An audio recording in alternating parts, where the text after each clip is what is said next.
Evaluation करने के बाद ही मुझे समझ में आ सकता है कि मेरा परफॉर्मेंस किस तरह का है।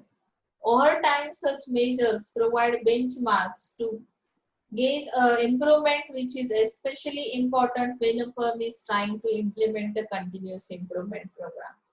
जब भी आपकी फर्म किसी इम्प्रूवमेंट प्रोग्राम के बारे में सोचती है, तो इम्प्रूवमेंट कब की जाएगी? जब आपको कुछ वीक पॉइंट्स मिलेंगे, तो शायद हम लोग क्या करेंगे कि उसमें इम्प्रूवमेंट करते जाएंगे। फर्म ऑलवेज क्या करती है कि आपका इवैल्यूएशन करने के बाद, परफॉर्मेंस चेक करने के बाद उनको जो भी वीक पॉइंट्स है फर्म के वो समझ में आते हैं, तो उस सर्विस के अंदर या लॉजिस्टिक सिस्टम जो भी फंक्शनिंग कर रही है उसके अंदर क्या किया जाता है कि कंटिन्यूअसली इम्प्रूवमेंट की जाती है।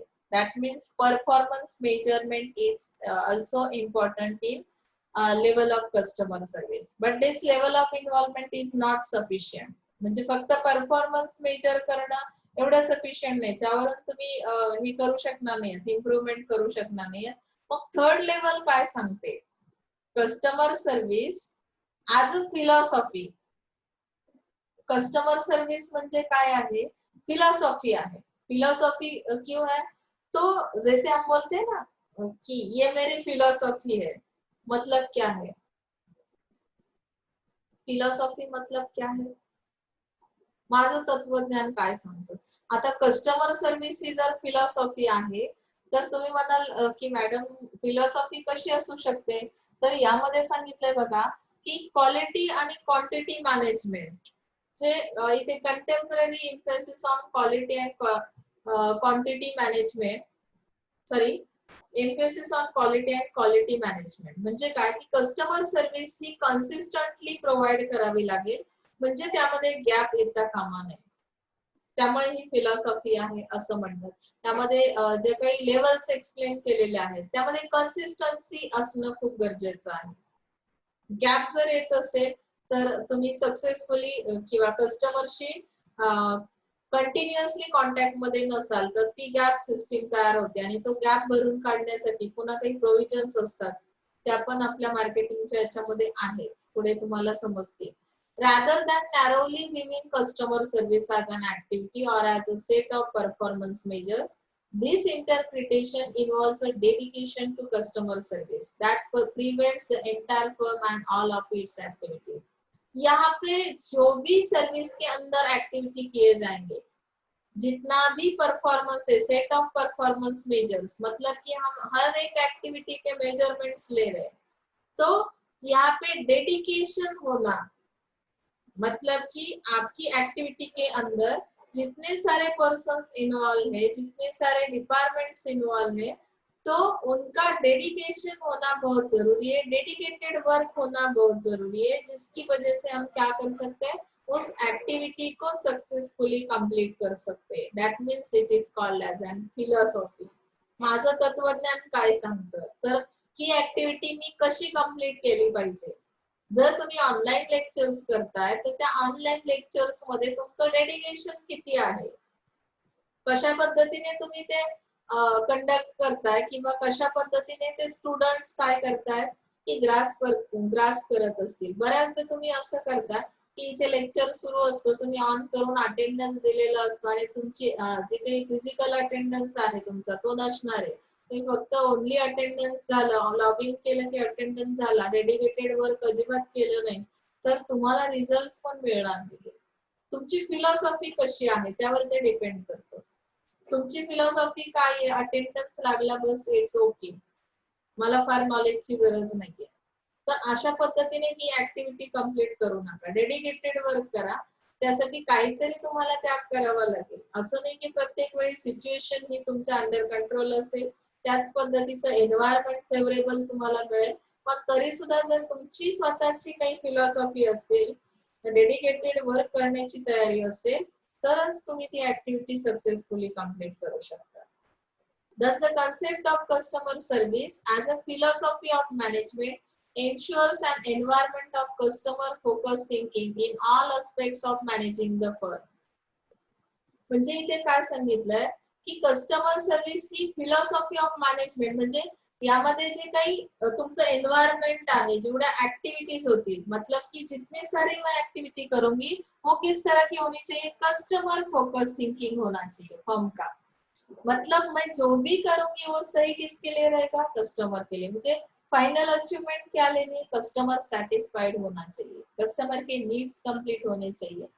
ऍट दॅट टाइम तुम्हाला फक्त आणि फक्त ह्या फिलॉसॉफीने गेलात, कस्टमर फोकस थिंकिंग तुमचं असेल, तरच तुम्हाला काय होईल की त्या लेवलला जाऊन काम करावं लागेल, त्या पद्धतीचं तुमची फिलॉसॉफी ठेवावी लागेल आणि त्या पद्धतीने तुम्हाला ऍक्टिव्हिटीज कम्प्लीट कराव्या लागतील। म्हणजे काय की तुमच्या लेवल्स ऑफ कस्टमर सर्व्हिस मध्ये तुम्हाला परफॉर्मन्स मेजर करणं गरजेचं आहे। ती ऍक्टिव्हिटी म्हणजे नक्की काय करायचं आहे, कुठल्या ऍक्टिव्हिटी त्यामध्ये इन्व्हॉल्व असतील, बिलिंग कसं असेल, डिपार्टमेंट्स कशा पद्धतीने कंप्लेंट्स हँडल करेल, तर ह्या सगळ्या गोष्टींचा ह्या लेवल्स ऑफ कस्टमर मध्ये काय होतो, समावेश होतो। आता आपण पुढचा पार्ट जो बघतोय की एक्सपेक्टेशन्स, म्हणजे 7 Rs, 7 राइट्स जे आहेत कस्टमर सर्व्हिस मध्ये।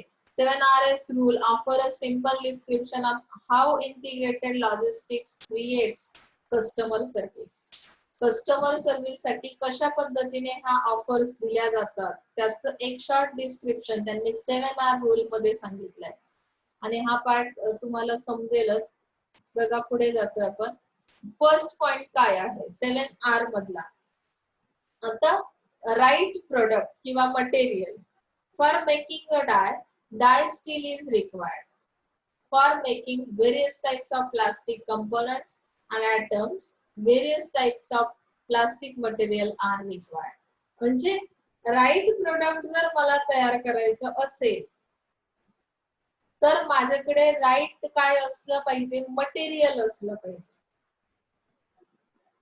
मुझे अगर टी बनानी है, चाय बनानी है, तो चाय के लिए नेसेसरी मटेरियल कौन सा है, और कॉफी बनानी है तो उसके लिए नेसेसरी मटेरियल कौन सा है। मैंने कहाँ पे भी कौन सा मटेरियल अगर पेस्ट कर दिया तो शायद जो राइट प्रोडक्ट मुझे एक्सपेक्टेड है वो मिल ही नहीं सकता। For specific component specific steel alloy is required. मतलब कोई भी चीज बनानी है तो उसके लिए कुछ कंपोनेंट्स रहते हैं। तो यहाँ पे उन्होंने बताया कि जसं मला स्टील जे आहे, आता स्पेसिफिक कंपोनेंट्स मध्ये specific steel alloy is required. म्हणजे आता मला जर ते स्टील बनवायचं असेल तर स्पेसिफिक त्यासाठी काय काय मटेरियल लागेल, क्रोमियम, मॅग्नीज, म्हणजे धातूंचं एक प्रकारे मिश्रण इथे सांगितलंय की ते स्पेसिफिक कंपोनेंट्सच असले पाहिजेत, ज्यामुळे मी काय करू शकेन, ते स्पेसिफिक टाइप ऑफ स्टील बनवू शकेल, जी रिक्वायरमेंट आहे त्या पद्धतीने। आता राइट क्वांटिटी हा जो पार्ट येतो 7 R मधला हा सेकंड पॉइंट आहे। For smooth production material should be received in right and required quantity. Production कसं केलं जातं, राइट क्वांटिटी मध्ये करणं। मग प्रोडक्शन मटेरियल जे आहे ते राइट क्वांटिटी मध्ये तुमच्याकडे अवेलेबल असणं गरजेचं आहे, तेव्हा स्मूथ प्रोडक्शन, तुमची प्रोसेस जी आहे प्रोडक्शन प्रोसेस ती स्मूथली कंप्लीट होईल। बरोबर ना? तुम्हाला क्वेश्चन होतं 7.5 मार्क साठी। इमॅजिन करा, आपण एक एक्झाम्पल घेतो। 7.5 मार्क साठी जेव्हा क्वेश्चन आलेला आहे, माझ्याकडे सफिशियंट नॉलेज नाहीये त्याचं, मी काय करेल, एक जनरल फक्त स्टडीवरून त्याचं एक पेज आन्सर तयार करेल। माझं फक्त एम काय पासिंग झालं पाहिजे, पण मग मला इथे स्मूथली ते प्रोडक्शन मटेरियल अवेलेबल होणार नाही। कारण काय की मी स्टडी केलेला नाही। म्हणजे काय कि मला त्याचं जे नॉलेज आहे, त्याचे जे पॉइंट्स आहेत, मिनिमम 7 पॉइंट्स होना जरूरी है। हम लोग बताते कि 7.5 मार्क्स के लिए आपको इंट्रोडक्शन लिखना है, आपको डेफिनेशन लिखना है। तो अगर मेरे पास राइट क्वांटिटी में क्या नहीं है, मटेरियल अवेलेबल नहीं है, मतलब नॉलेज नहीं है, तो मेरा जो प्रोडक्शन होगा, यानी मैं जो पेपर राइटिंग करूंगी वो कैसा रहेगा, स्मूथली होगा नहीं।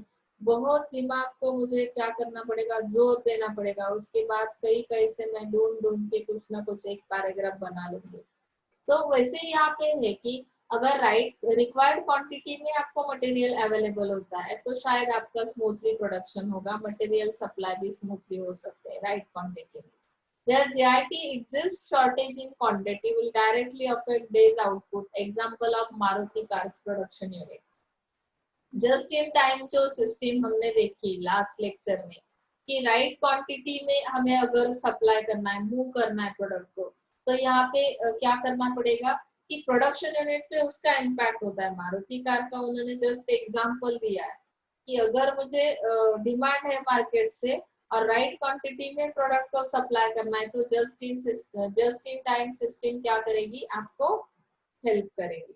If components requirement reaches the factory in late morning, any deviation in terms of number of units will directly affect production.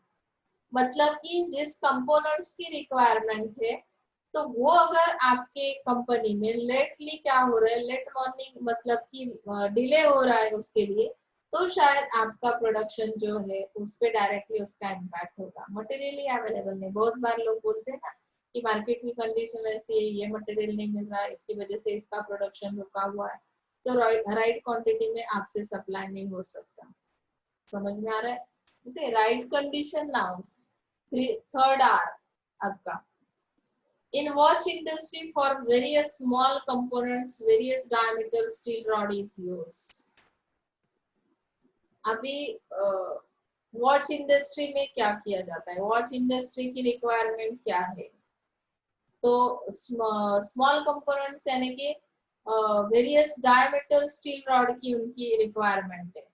अभी if during transport end storage they are not handled properly, they will get twisted and then during processing they will create difficulty. मतलब कि right condition में भी वो material आपको available नहीं हो रहा है, तो भी आपके प्रोडक्शन पे ये इम्पैक्ट करेगा, ट्विस्ट आएगा उस प्रोसेस में और डिफिकल्टी होगी प्रोसेसिंग करते हुए। समझे ना? थोड़ा भी डैमेज हुआ तो शायद वे रॉड की जरूरत है, रॉड जैसा अगर मुझे कंपोनेंट की जरूरत है, उसका अगर हैंडलिंग प्रॉपर नहीं हो रहा है, ट्रांसपोर्टेशन के दौरान उसमें डैमेजेस आ रहे हैं, तो शायद क्रिटिकल होगी मेरी प्रोडक्शन की प्रोसेस, राइट कंडीशन में मटेरियल अवेलेबल ना होने की वजह से। ओके ना? Right time now timely supply is essential for smooth production. Again Maruti Udyog, if material does not reach in the morning, that day's production will be lost. Production process का भी एक time period रहता है। देखो, अगर सुबह में process start कर दिया, अगर 12 आवर की प्रोसेस है, अगर सुबह में मटेरियल अवेलेबल नहीं हुआ तो मेरा पूरा दिन कैसे होगा, वेस्ट होगा। वैसे तो वहाँ पे डे नाइट ड्यूटीज लगाते, कुछ एम्प्लॉय सुबह में रहते 8 आवर्स के लिए, शाम में भी काम कर सकते, लेकिन फिर भी जो भी टाइम पीरियड आपका रहता है, वर्किंग आवर्स जो रहते हैं, उसके अंदर अगर आपको टाइम पे डिलीवरी नहीं मिल रही किसी एक मटेरियल की, उन्होंने मारुति उद्योग का एग्जांपल दिया अगेन एंड अगेन, बट यहाँ पे हमें ये देखना है कि प्रोडक्शन कैसे लॉस्ट होता है, तो राइट टाइम का होना उसमें बहुत जरूरी है। If milkman does not supply milk in the morning end newspaper does not come on time, तो फिर हमें बहुत दिक्कत होती है। सुबह सुबह में हम चाय कॉफी जो भी लेते हैं वो मिस हो जाता है, वो टाइम मिस हो जाता है। इस तरह से प्रोडक्शन प्रोसेस का भी उन्होंने बताया। राइट सोर्स अभी कौन से हैं, अभी सिलेक्शन करना है हमें राइट सोर्स का। Chemicals directly from factory, otherwise adulterated chemicals may cause problems.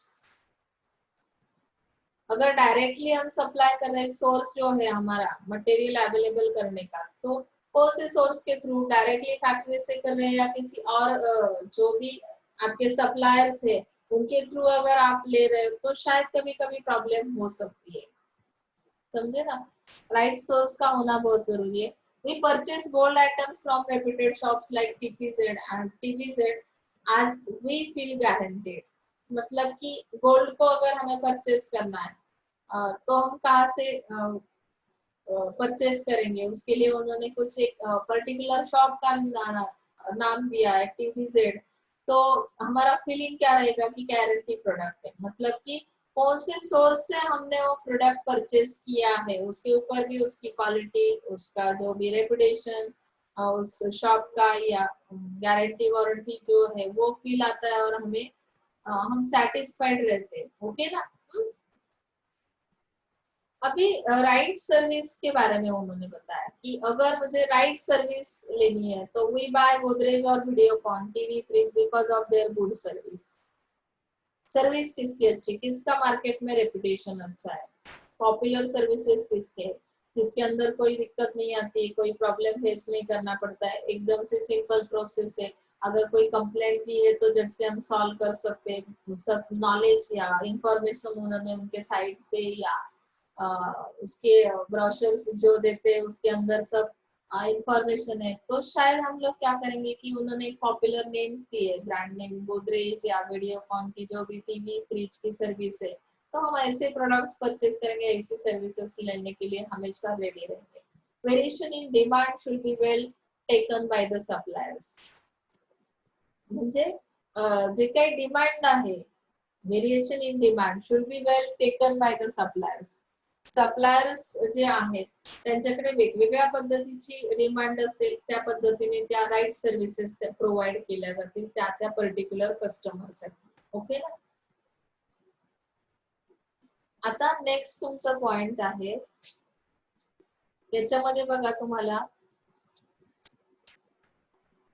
Questionnaire दिलेली आहे, राइट प्राइस सुद्धा दिला, means for specific items lowest price और price considering various other aspects of supply, supply करते वक्त वो भी प्राइस उसमें ऐड कर दी जाती है, सप्लाई करते वक्त डिलीवरी करना, डिलीवरी के अंदर जो भी कोटेड प्राइस है, क्रेडिट ऑफर्ड है, गुड वेंडर रेटिंग है, कॉम्पिटिटिव प्राइस है, इन सबको ध्यान में रखते हुए हमें प्राइस के बारे में डिसीजन लेना पड़ता है, सप्लाई करना पड़ता है। तो यहाँ तक ये 7R जो है वो हमने स्टडी किया, इसमें कुछ प्रॉब्लम रहा तो हम लोग वापस से एक्सप्लेन कर सकते हैं। तो उन्होंने कुछ क्वेश्चनरी दी है, कॉन्सेप्ट सांगितल्यात बघा, की क्वेश्चनरी मात्र तुम्ही गणपती वॅकेशन नंतर सॉल्वच करायची आहे, मला ग्रुपवर टाकलं तरी चालेल।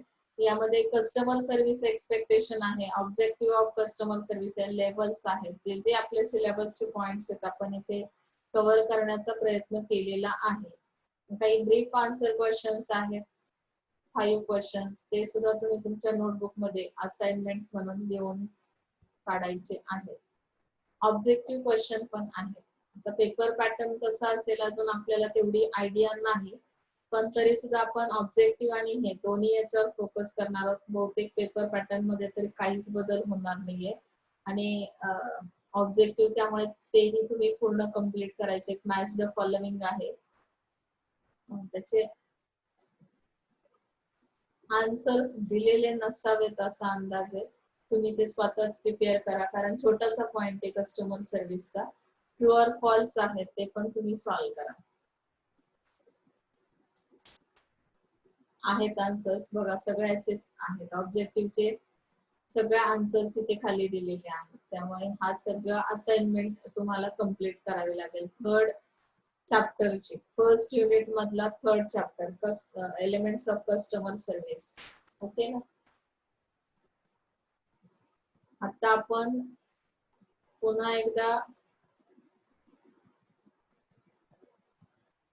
फोर्थ चॅप्टर कडे जातोय।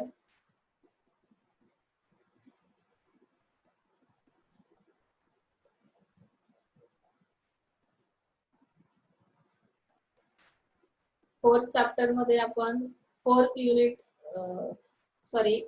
युनिट मधला फोर्थ चॅप्टर स्टार्ट करतोय।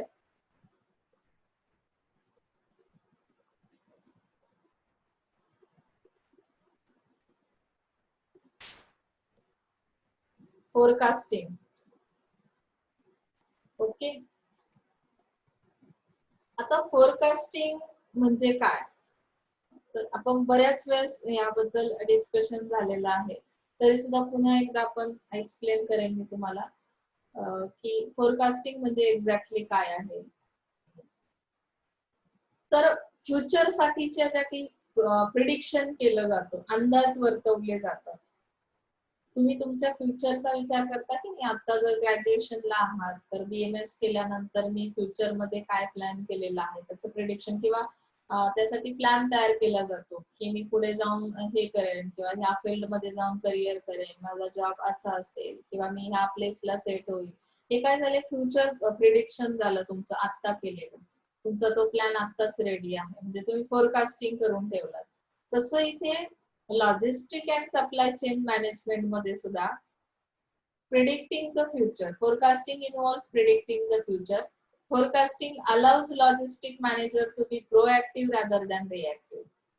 काही गोष्टी समटाइम्स काय होतं की आपण काही गोष्टी घडून गेल्यानंतर त्याला रिएक्शन देत बसतो. काही गोष्टी घडण्याच्या अगोदर प्रोएक्टिव्ह असणं म्हणजे काय की काही गोष्टी फ्युचर मध्ये होणार आहेत त्याचा आधीच विचार करून ठेवणं म्हणजे दॅट इज कॉल्ड प्रोएक्टिव्ह. आपण ती प्रोव्हिजन अगोदरच करून ठेवलेली की सपोज लॉजिस्टिक मॅनेजर आहे, फोरकास्टिंग मुळे काय होईल की त्यांना आयडिया मिळेल की फ्युचर मध्ये जर सपोज मार्केटमध्ये अशा पद्धतीचा प्रॉब्लेम मला फेस करावा लागणार आहे तर त्याची प्रोव्हिजन मी अगोदरच करेल. That means you have to proactive rather than reactive. Forecasting तुम्हाला अशा पद्धतीने हेल्प करेल की फ्युचर मधले प्रॉब्लेम्स तुम्ही आजच त्याचा विचार करा. सपोज तुम्हाला वाटतं की जॉबच्या ऑपॉर्च्युनिटीज फ्युचर मध्ये कमी आहेत, मग मी काय करेल की त्या पद्धतीने एज्युकेशनचा प्लॅन तयार करेल आणि मी त्या पद्धतीने क्वालिफाईड होईल. इथे forecasting process affects every area of logistic in some way or the other.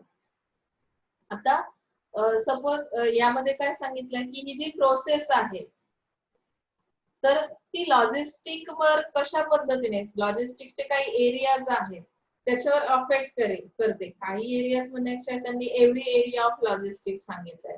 In some way or the other म्हणजे काही त्याचे पार्ट्स असे आहेत की त्याच्यावर कशा पद्धतीने अफेक्ट होतो फोरकास्टिंगचा हे आपल्याला इथे स्टडी करायचंय. Major purpose of forecasting is to give us choice of alternative plan. म्हणजे आपल्याला त्याचं फोरकास्टिंग करण्यामागचं पर्पज सांगितलेलं आहे की सपोज तुम्ही आता एक प्लॅन रेडी केलेला आहे, डिझाईन केलेला आहे, पण आपल्याला चॉईस मिळते कारण आपण प्रोएक्टिव्ह आहोत. मग जर हा प्लॅन सक्सेस नाही झाला, मी जे प्रिडिक्शन केलेलं आहे फ्युचर मध्ये हा प्लॅन फेल होत असेल तर त्याला अल्टरनेटिव्ह चॉईस प्लॅन पण आपण रेडी करू शकतो. कारण येणारे जे काही फ्युचर मध्ये येणारे जे काही धोके आहेत ते अगोदर कळल्यामुळे मी त्याला काय करेल अल्टरनेटिव्ह चॉईस प्लॅन पण रेडी करेल. कशामुळे हे सगळं पॉसिबल आहे? It is possible because of forecasting. Forecasting तुम्हाला काय करतं या अशा पद्धतीने हेल्प करते. It estimates the quantity of product और service that consumers will purchase. म्हणजे यामध्ये काय केलं जातं की कशाचं एस्टिमेट काढलं जातं? क्वांटिटी ऑफ प्रोडक्ट और service that customers will purchase. म्हणजे किती क्वांटिटी मध्ये तुमचा कस्टमर इन फ्युचर तुमच्या प्रोडक्टला किंवा सर्व्हिसला काय करेल, डिमांड करेल किंवा त्या पद्धतीने त्याची रिक्वायरमेंट असेल. हे मी आधीच काय केलं फोरकास्टिंग मुळे त्याचं एस्टिमेट तयार केलं, बजेट तयार केलं की आता सपोज माझ्या माझे जे गुड्स आहेत किंवा सर्व्हिसेस आहेत त्याला किती डिमांड आहे किंवा किती प्रमाणात मी सप्लाय करतो आणि फ्युचर मध्ये किती असेल याचं एक एस्टिमेट तयार केलं जाईल फोरकास्टिंग मुळे. Demand forecasting involves techniques including both informal methods such as qualitative and quantitative methods. ते आपण डीप मध्ये पुढे बघणारच आहोत की डिमांड फोरकास्टिंग मध्ये काही टेक्निक्स वापरले जाते. कशा पद्धतीने डिमांड इलास्टिक असू शकते, फ्लेक्झिबल असू शकते, स्टेबल असू शकते. मग कुठल्या मेथड्सने मला ते काय करायचं आहे, स्टडी करायचं आहे. काही इन्फॉर्मल मेथड्स त्यांनी सांगितलेले आहे. Demand forecasting may be use in making pricing decisions.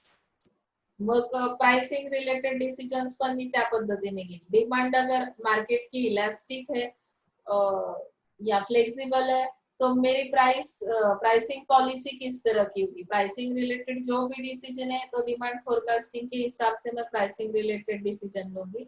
Weather to enter a new market.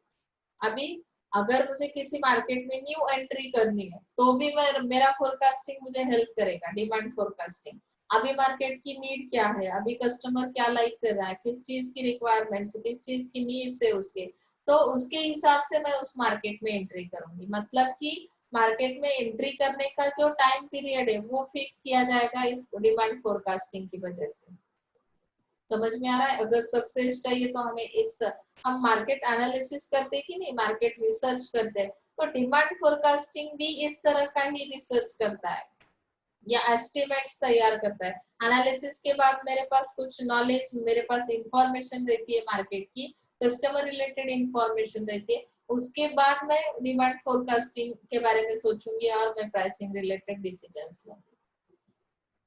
A major component of demand management is forecasting the amount of product that will be purchased by customers or end users.